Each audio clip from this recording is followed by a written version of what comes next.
A lot of people have been wondering about why we didn't get an announcement for Marvel Studios' X-Men during San Diego Comic-Con. Why do we not get an official reveal of the new rebooted X-Men movie, or at least some sort of mutants referenced in the MCU, especially after getting that big reveal at the end of Ms. Marvel that, hey, we already have our first official mutant in the MCU with Kamala Khan. So why do we not get an X-Men announcement? Well, I mean, the big assumption is just to assume that, like, they didn't want to do all their big reveals. They may be saving it for D23, or possibly just because this is years and years away, so why announce it now?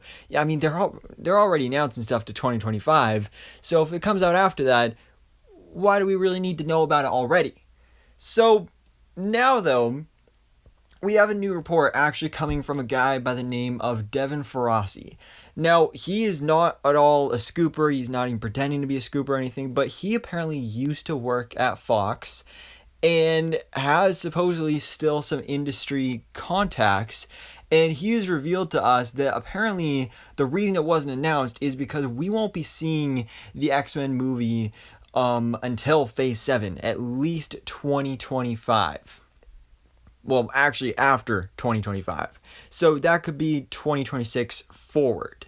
So this is really interesting because he mentions the specific reason being that for some reason the actor obligations and contracts from the Fox X-Men movies have for some reason continued over. So basically, if Marvel Studios wants to make an X-Men movie, they'd have to use the same actors from the Fox movies, and this doesn't expire until 2025. So Kevin Feige is just waiting for that stuff to expire so that after that they can just reboot it, which makes full total sense.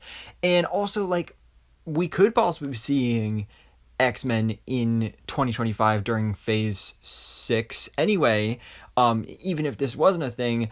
But would we really, though? I mean, with that being Phase 6 and having such a big focus on Secret Wars, obviously it would be cool to see the X-Men during Secret Wars, and that was my hope, but it just doesn't look likely, because are you going to have enough time to put the focus on these characters, introduce them, have enough development with these characters for them to go instantly into this big, huge team up with Secret Wars? So maybe instead leave it for after. A lot of people have been theorizing that after the multiverse saga is over in Phase 6, that Phase 7 will then begin the mutant saga. So we'll get like little hints here and there of mutants within the MCU over the coming years through the multiverse saga, like we had in Ms. Marvel, like we'll be getting with Namor being a mutant in Black Panther Wakanda Forever, but we just won't get an official X-Men movie until Phase 7. Possibly could even kick off Phase 7, which I do think would be pretty cool. But we do actually have then a contradicting report with Charles Murphy, who is a longtime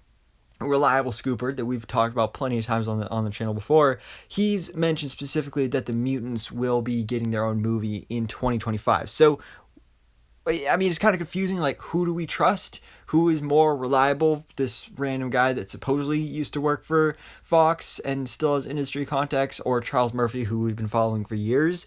But again, it would make sense if we don't get X-Men until 2027.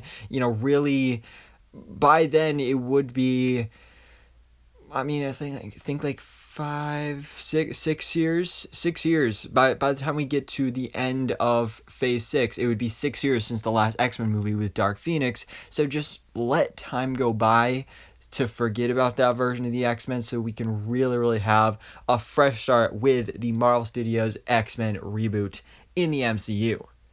But guys, what do you think about this? What do you think about this idea that we might not be getting the X-Men in the MCU until Phase 7, at least 2026? Or would you like to see them squeezed in there right before Secret Wars to try and set up something for that crossover event? So anyways, guys, thanks so much for watching. Please drop a like if you enjoyed this video, and hit the subscribe button so I can keep you up to date on everything that goes on in the Marvel life.